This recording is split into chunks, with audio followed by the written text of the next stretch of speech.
Bismillahirrahmanirrahim. Assalamualaikum warahmatullahi wabarakatuh.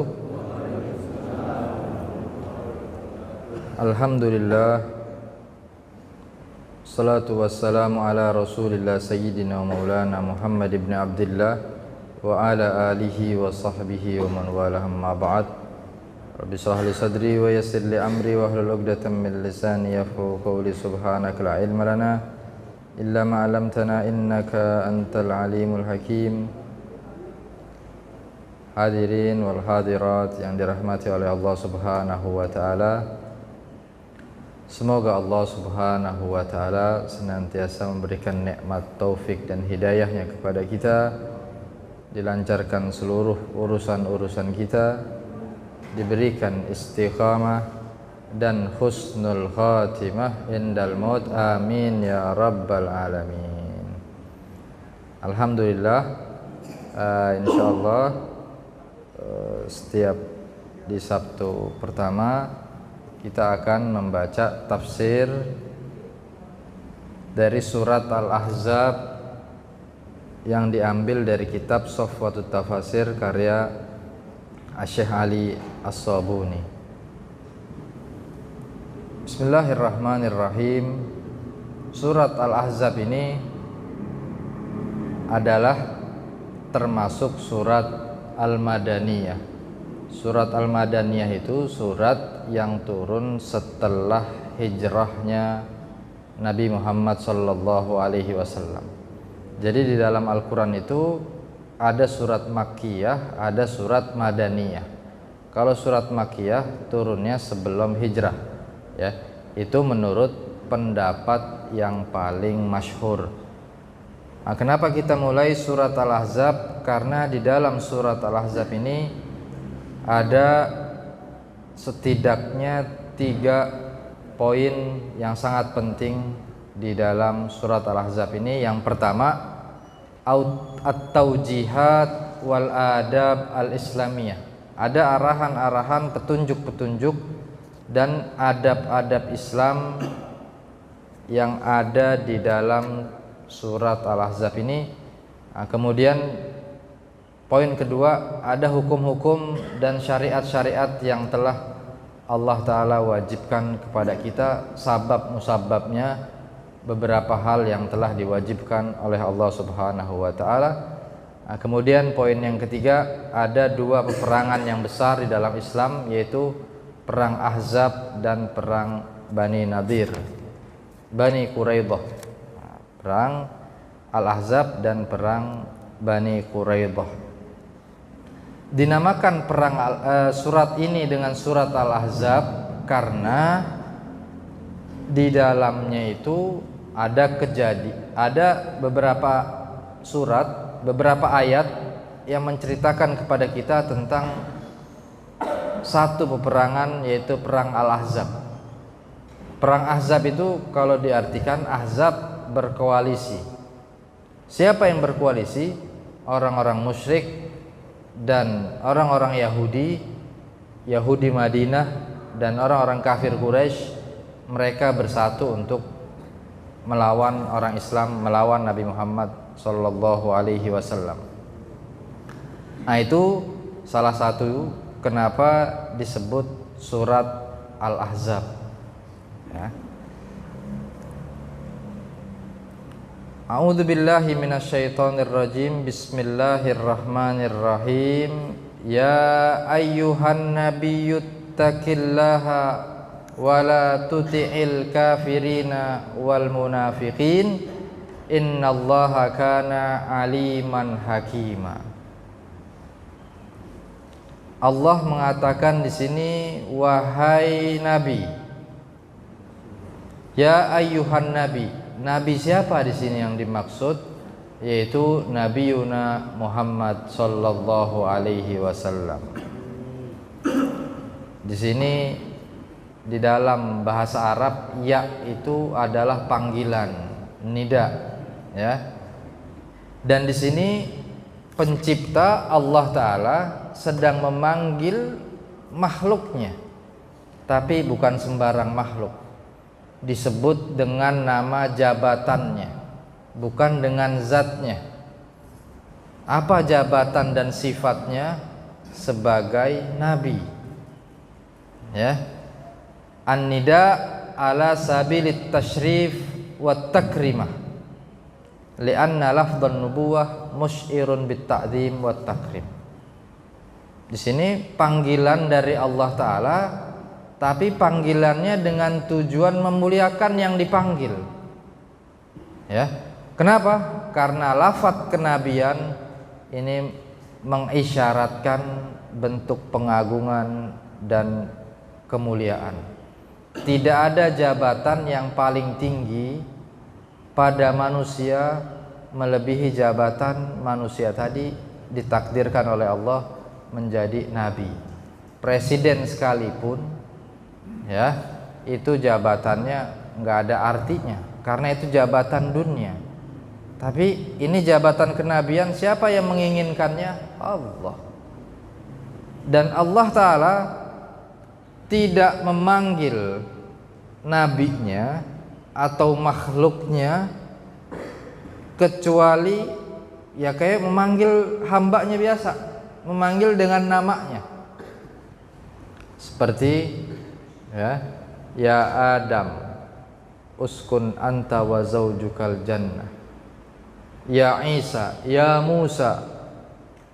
Semua dengan menyebut namanya tanpa menyebut jabatannya. Ya Saleh, banyak di dalam Al-Qur'an selain Nabi Muhammad sallallahu alaihi wasallam yang mereka dipanggil oleh Allah Subhanahu wa taala dengan nama mereka sendiri.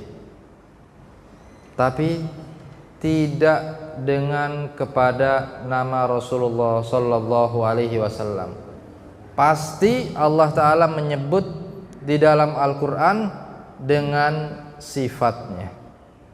Kadang-kadang dengan asma, dengan nama dan sifatnya juga. Kenapa seperti itu? Karena di sini Allah Ta'ala ingin membedakan antara Nabi Muhammad dan nabi-nabi yang lainnya.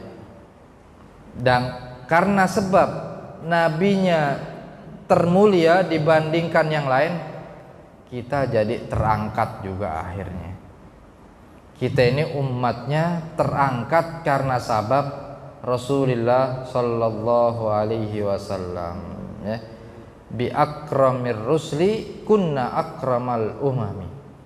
Karena sebab Allah Ta'ala memuliakan Rasulnya yang menjadi paling mulia, kita umatnya menjadi paling mulia juga.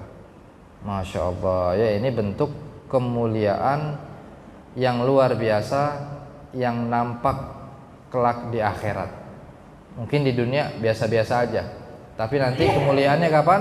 Terlihat nanti di akhirat, ya, saat Allah Ta'ala kumpulkan seluruh nabi dan umatnya, disitulah kita berasa orang yang paling mulia. Karena sabab siapa? Sabab Nabi Yuna Muhammad sallallahu alaihi wasallam. Nah, di sini Allah Ta'ala menginginkan kepada kita semua agar kita betul-betul bisa memperhatikan dan mengenal dan mencintai Nabi Muhammad sallallahu alaihi wasallam, ya. Kemudian apa isi daripada panggilan ini? Ittaqillah. Nabi Muhammad diperintahkan untuk bertakwa kepada Allah. Tapi ungkapan seperti ini bukan berarti Nabi enggak takwa, ya. Kalau ada orang yang mengatakan maksud daripada perkataan itu setiap ada perintah, bukan berarti orang yang diperintah tadi tidak melakukan. Kita punya anak nih, anak kita rajin belajar, ranking terus. Kira-kira apa nasihat kita sama dia? Belajar nak, belajar terus ya. Yang rajin. Bukan berarti anak kita itu enggak rajin. Ya. Di sini maksud daripada takutlah kepada Allah, bertakwalah kepada Allah. Isi daripada khitab panggilannya Allah Ta'ala kepada Nabi Muhammad. Bukan berarti Nabi sedang tidak bertakwa kepada Allah Subhanahu wa Ta'ala. Tapi apa maksudnya? Maksudnya adalah as-sabatu alaih wal izdiyadu minhu. Artinya teruslah, senantiasalah, tetaplah untuk terus bertakwa kepada Allah. Kenapa? Fa inna lahu baban wasi'an wa makanan wa aridan la yunalu mudahu. Karena kunci daripada kita itu bisa bahagia, bisa dekat dengan Allah adalah dengan takwa. Nah, jadi ketakwaan ini tidak terpisahkan daripada keimanan. Orang yang beriman tapi dia nggak bertakwa, nggak mungkin. Jadi iman dan takwa ini dia dua hal yang mempunyai keterikatan yang sangat kuat, tidak bisa terlepaskan. Karena orang yang beriman akan menuntut dia untuk takwa kepada Allah Subhanahu wa Ta'ala. Nah ini kita ngumpul, kita bangun. Kenapa kita bangun? Kita ingin menjadi orang yang bertakwa.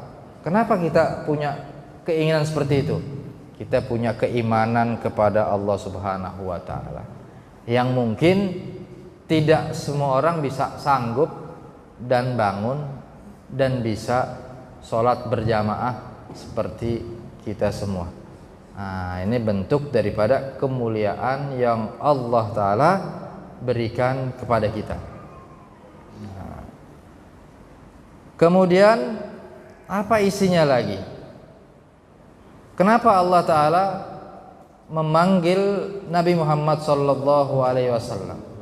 Apa pesannya? Pesan yang keduanya adalah wala tuti'il kafirina wal munafikin. Dan janganlah kamu taati orang-orang kafir dan orang-orang munafik. Jadi Allah Ta'ala menghimbau kepada nabinya, kepada rasulnya untuk tidak taat kepada orang kafir dan orang munafik.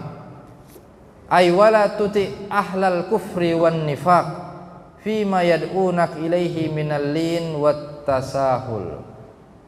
Jangan kamu sekali-kali taati orang-orang kafir, orang-orang munafik dari ajakan-ajakan mereka yang mereka menuntut kepadamu untuk berlemah lembut.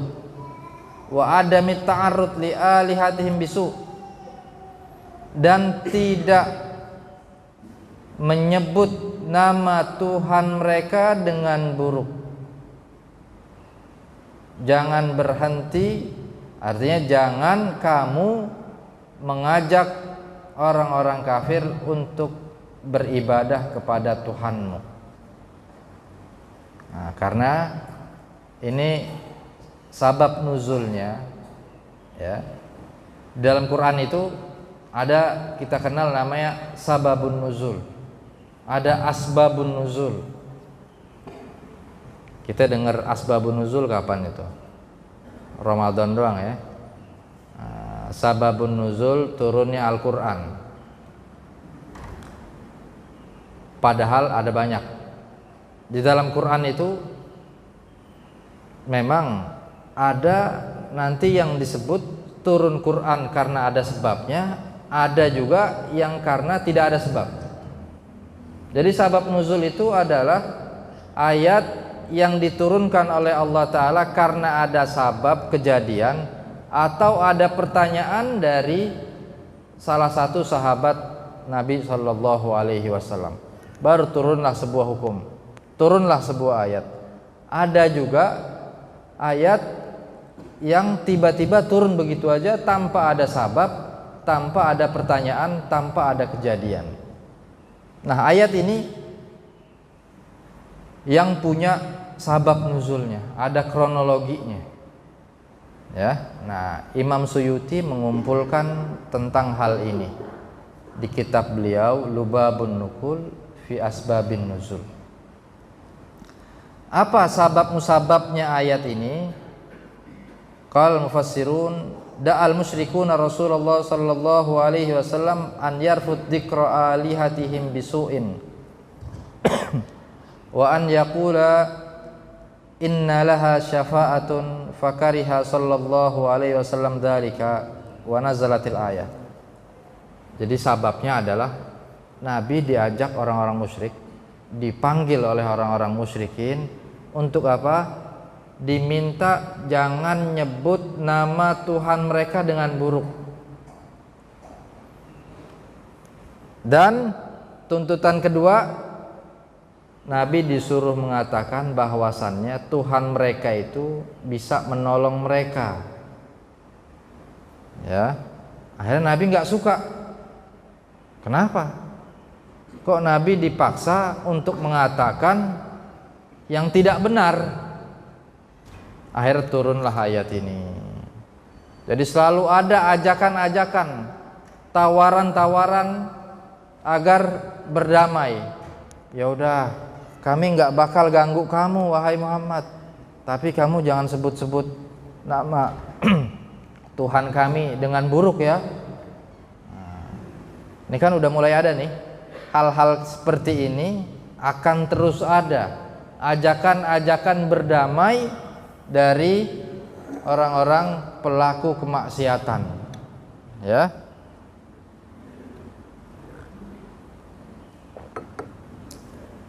Jadi pelaku kemaksiatan, entah kemaksiatan tadi di akidah seperti orang-orang yang beda agamanya dengan kita atau beda akidah dengan kita, dan pelaku kemaksiatan untuk apa?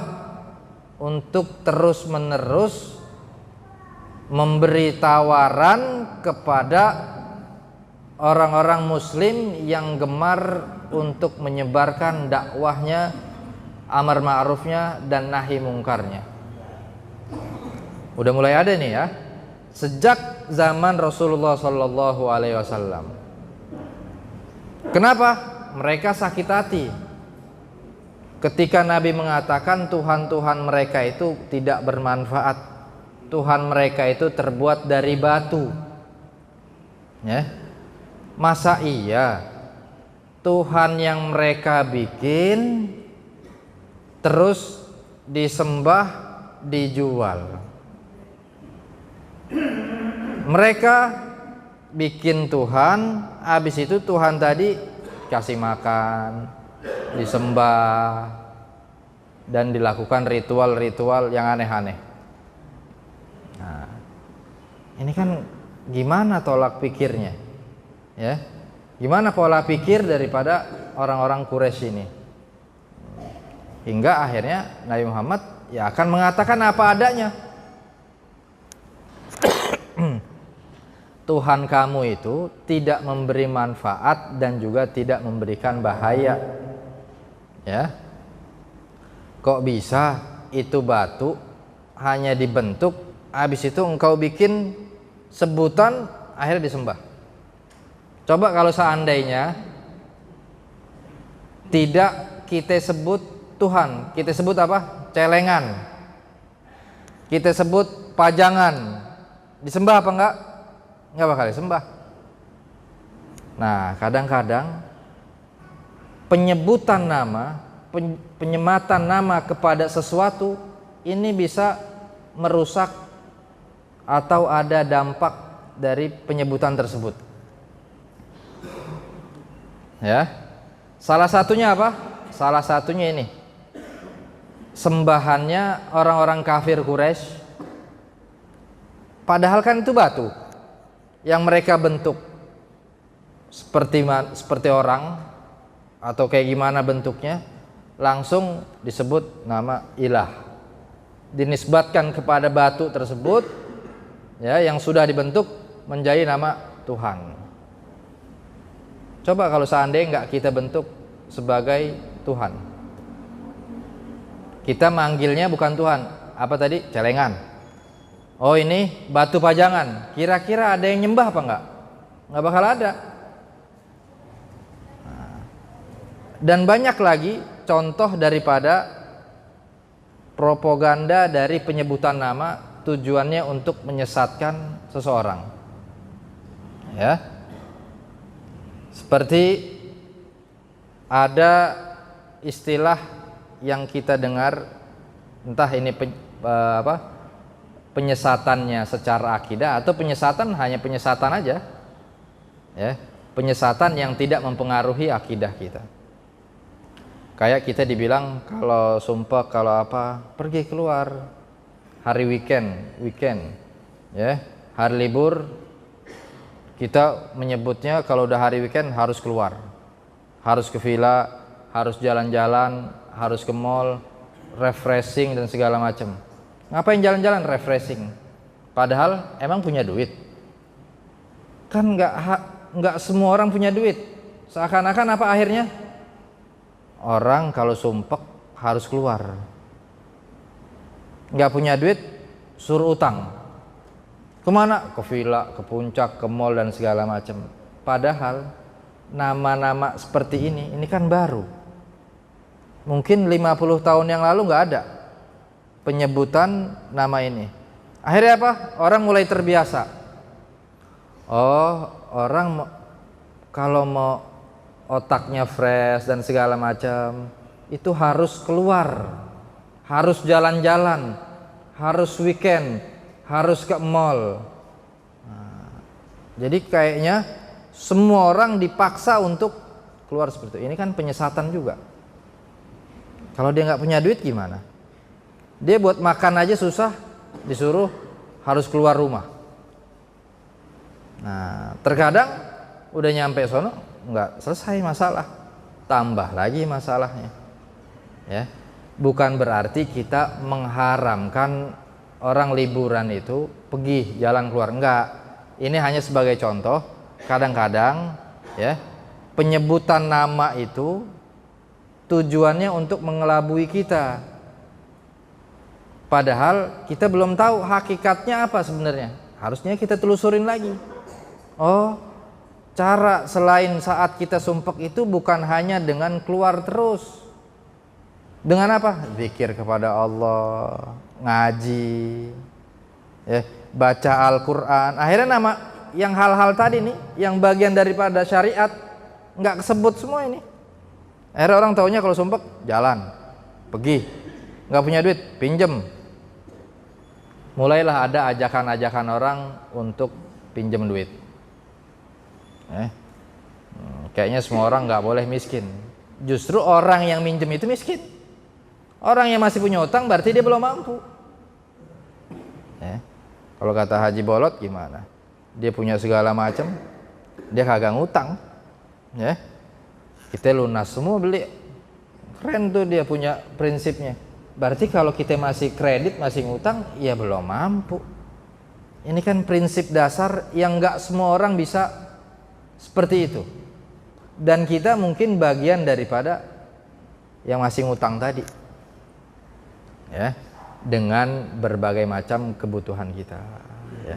Oke lah, untuk hal yang darurat nggak masalah.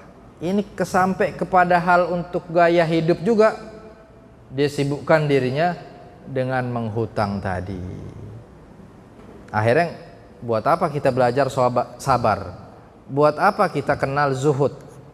Buat apa kita kenal istilah namanya warok? Buat apa di dalam Islam ada istilah namanya qanaah? Akhirnya nggak kepake semua ini. Yang Imam Ghazali sebutkan di dalam kitab Ihya, qanaah, menerima apa adanya, sabar, syukur, zuhud, nggak cinta dunia, hati-hati terhadap dunia. Ya, ini nggak kepake semua, hanya jadi cuma cerita doang. Hanya ada di buku doang, nggak bisa kita aplikasikan ke dalam diri kita. Yang seharusnya ya kita itu harus belajar dari apa yang telah dijalankan dan diajarkan Nabi Muhammad sallallahu alaihi wasallam. Jadi istilah-istilah tadi ternyata itu adalah ada tujuan yang baru. Ya. Mungkin antum pernah dengar juga, ada di dalam video di medsos disebut istilah sarapan aja dulu nggak ada. Istilah sarapan itu baru. Ternyata istilah sarapan itu ada karena ada orang dia pembisnis kepengen semua orang itu harus makan di pagi hari biar dia dagangannya dia ini biar laku. Mungkin antum pernah dengar ya video tentang ini. Berarti kan apa? Ini adalah jadi manusia dibikin setiap hari makannya harus 3 kali, bahkan bisa lebih. Ini kalau menurut kedokteran, padahal kan nggak bagus. Yang bagus apa? Puasa dan nggak banyak makan. Konsep siapa itu? Konsepnya Nabi Muhammad SAW. Kita ini matahari belum terbit, udah lapar, udah kepikiran, ya Allah, makan nasi uduk mana nih ya? Pengen makan lontong sayur yang di mana nih ya? Padahal itu kalau kita stop, kita biasain, cakep untuk tidak terlalu makan banyak, nggak banyak makan. Akhirnya mulai banyak istilah sekarang, diet lah, ngebatasin inilah, nggak makan karbohidrat lah inilah. Dari dulu Nabi udah ngajarin. Bukan cuma itu doang, semuanya. Ngapain? Puasa. Nah, cuma kitanya aja belum sadar. Udah mulai banyak orang kena penyakit macem-macem, baru deh, khususnya yang artis-artis, yang atlet-atlet mulai pada ketakutan. Udah, kita nggak sarapan pagi, kita nggak makan karbo, kita begini, kita begini, kita begini. Nabi udah ngajarin. Apa yang Nabi bilang?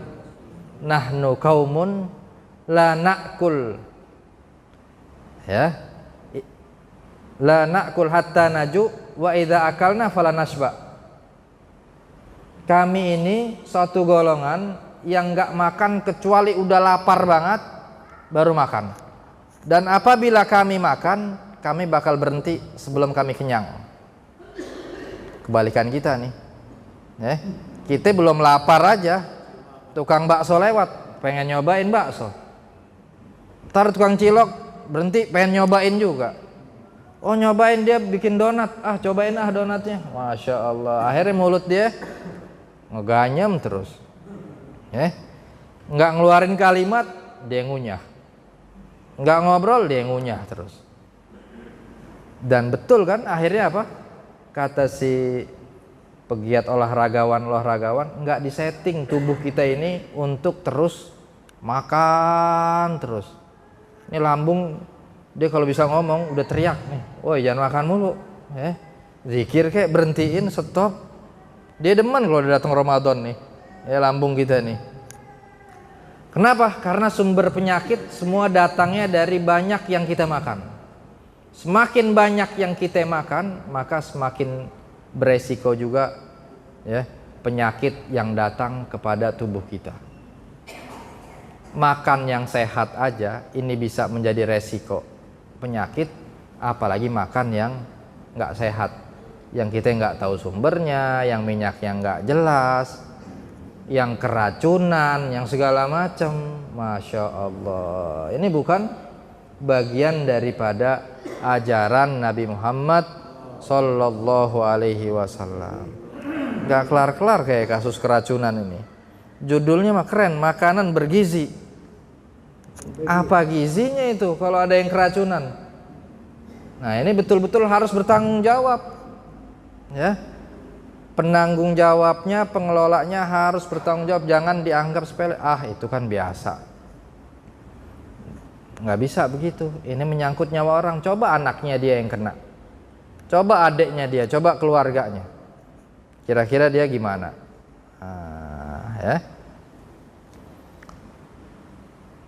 Ya, jadi terkadang itu kita disalahkan, kita terbawa hanya dengan nama. Wajib sarapan. Ini sarapan wajib pakai ini. Pakai minuman ini. Akhirnya dikonsumsi terus bisa menjadi diabetes. Ya, ini bukan nakut-nakutin ya. Ini semua udah banyak share-nya videonya di media sosial. Yang akhirnya kita baru ya Allah, iya juga ya. Kadang-kadang disebut vitaminnya, ini makanan sereal. Tapi ternyata dibantah lagi sama orang-orang ahli gizi. Enggak ada, ini enggak ada gizinya. Ini orang yang terus-menerus minum ini bahaya. Akhirnya mereka sendiri yang ngebuka. Namanya sih bagus, sarapan. Ya, ini sereal, ini banyak manfaatnya. Padahal yang terbagus itu apa? Yang datangnya langsung dari Allah, belum diolah, belum diapa-apain. Nah, akhirnya kita mulai sadar juga kan? Oh, rebusan-rebusan yang belum diapa-apain kita rebus. Oh, itu bagus. Memang dari Allah Subhanahu wa taala langsung. Yang belum masuk pabrik, yang belum kena nih tangan manusia yang jahat ini. Otak manusia yang jahat. Yang kadang-kadang mereka tujuannya hanya untuk apa? Memperbanyak segala macam uang dan uang dan uang. Instan-instan itu diciptakan untuk memperbanyak produksi dan ujung-ujungnya buat apa? Buat duit lagi, duit lagi, duit lagi. Buat dunia lagi, dunia lagi. Akhirnya kita tidak terbiasa sabar, tidak terbiasa bersyukur, tidak terbiasa qanaah menerima apa yang ada yang Allah berikan kepada kita. Nah. Jadi ayat ini ajakan daripada orang kafir agar Nabi Muhammad tolong dong, udah diam. Ente urus saja agama kamu, jangan nyebut-nyebut nama Tuhan kita. Ya nggak bisa. Yang benar itu pasti kita bakal sampaikan. Kebenaran itu satu. Ya. Tidak berbilang. Maksudnya adalah sorga kan cuma satu. Tuhan kita Allah Ta'ala cuma satu. Ya. Orang mau sampai kepada sorga, mau sampai kepada Allah Ta'ala harus beragama Islam dulu. Kadang-kadang ini juga mulai sudah banyak penyebutan, akhirnya ada istilah pluralisme. Ya.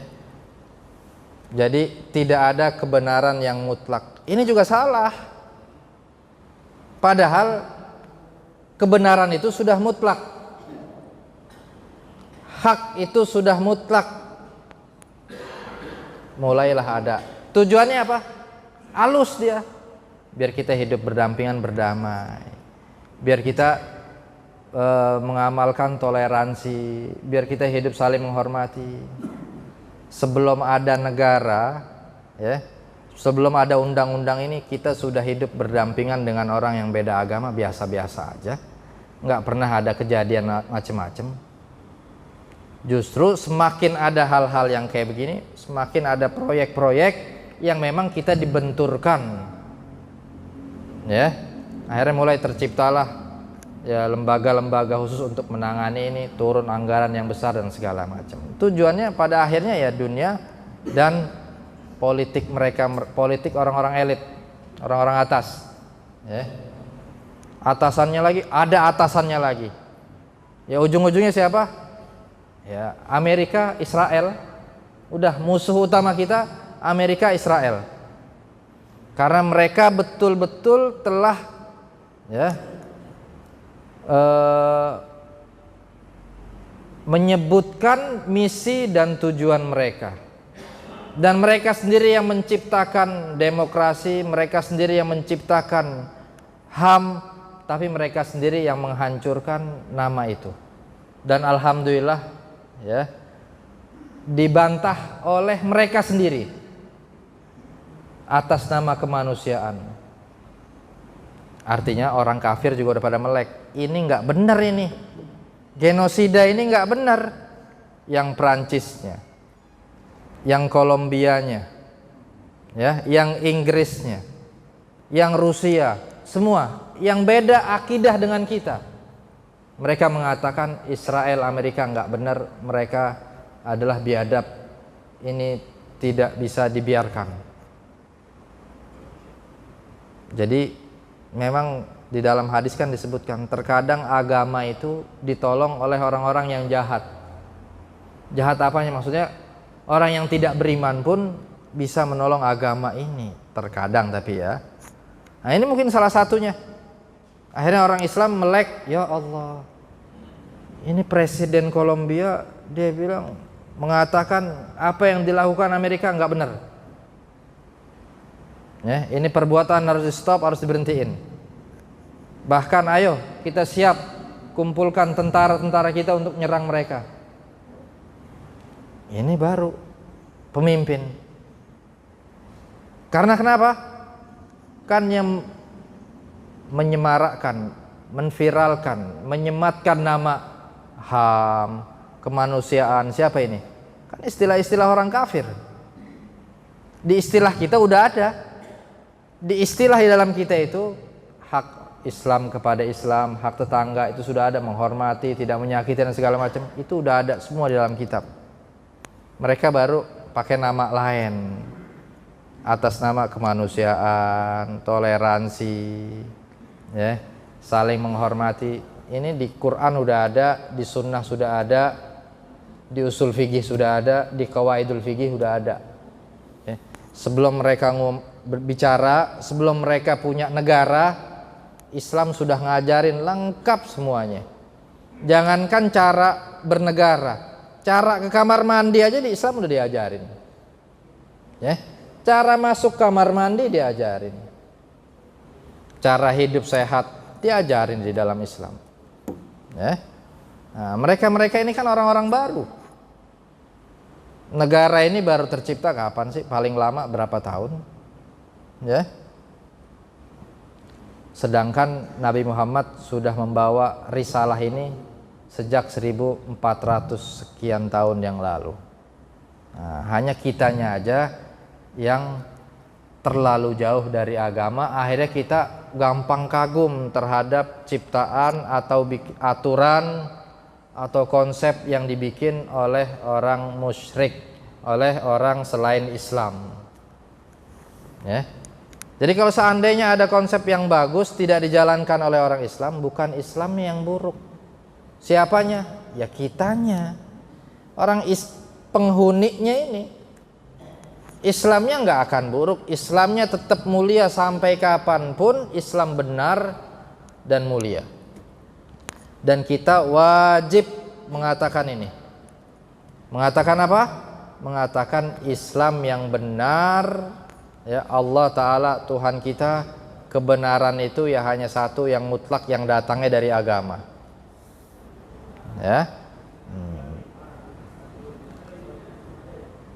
Jangan taati orang kafir dan munafik, sesungguhnya Allah Subhanahu wa Ta'ala adalah zat yang maha mengetahui dan yang maha bijaksana. Aliman innahu ta'ala alimun bi'amal ibad. Allah Ta'ala maha mengetahui dengan perbuatan hambanya. Wa ma yudmirunahu fi nufusihim, dan apa-apa yang tersembunyi di dalam jiwa mereka. Hakimun fi tadbiri syu'unihim. Allah Ta'ala maha bijaksana dalam mengatur seluruh yang ada di dunia ini. Jadi apabila ada datang aturan dari Allah, aturan dari Nabi Muhammad, wajib kita prioritaskan, wajib kita mengakuinya yang benar, walaupun kita belum bisa menjalankannya. Kadang-kadang berat sama kita, karena kita terlalu lalai, kita terbiasa memakai konsepnya orang kafir. Akhirnya apa? Kita menganggap, waduh berat banget. Nggak apa-apa, kita anggap berat. Yang nggak boleh itu apa? Kita anggap, wah ini kayaknya nggak bener dah, kayaknya bertentangan dah sama konsep kita. Kita kan sekarang di era milenial, kita harus lebih kebebasan dan segala macam. Nah ini hati-hati. Oh ini kayaknya aturan wanita keluar rumah itu harus izin suami, kayaknya udah nggak bagus lagi dah, kayaknya udah nggak pas lagi. Nah, nggak bisa ini, ya. Kan sekarang eranya terbuka, nggak bisa kita dibatas-batasin. Akhirnya nggak ada peran orang tua, nggak ada peran suami, satu sama lain punya peran, punya kekuatan masing-masing yang nggak mau diatur. Akhirnya hancur, hubungan rumah tangga hancur, mudah pisah, hubungan anak dan bapak ini juga tidak ada keharmonisan. Akhirnya apa? Bapaknya nggak bisa melarang anaknya, anaknya nggak bakal bisa punya sifat birrul walidain, berbakti kepada orang tuanya. Yang terakhir, wattabi ma yuha ilaika min rabbika, dan ikutilah apa-apa yang telah diwahyukan Tuhanmu kepadamu. Innallaha kana bima ta'maluna khabira. Sesungguhnya Allah Ta'ala maha mengetahui, ya, Allah Ta'ala maha mengetahui dari apa-apa yang kalian lakukan. Khabirun bi'amalikum la takhfa alaikum khafiyah min syu'unikum, ya. Tidak ada yang samar sedikit pun dari yang telah kita lakukan di hadapan Allah Ta'ala di dunia selagi kita berada di dunia ini. Ya, wallahu a'lam bishawab.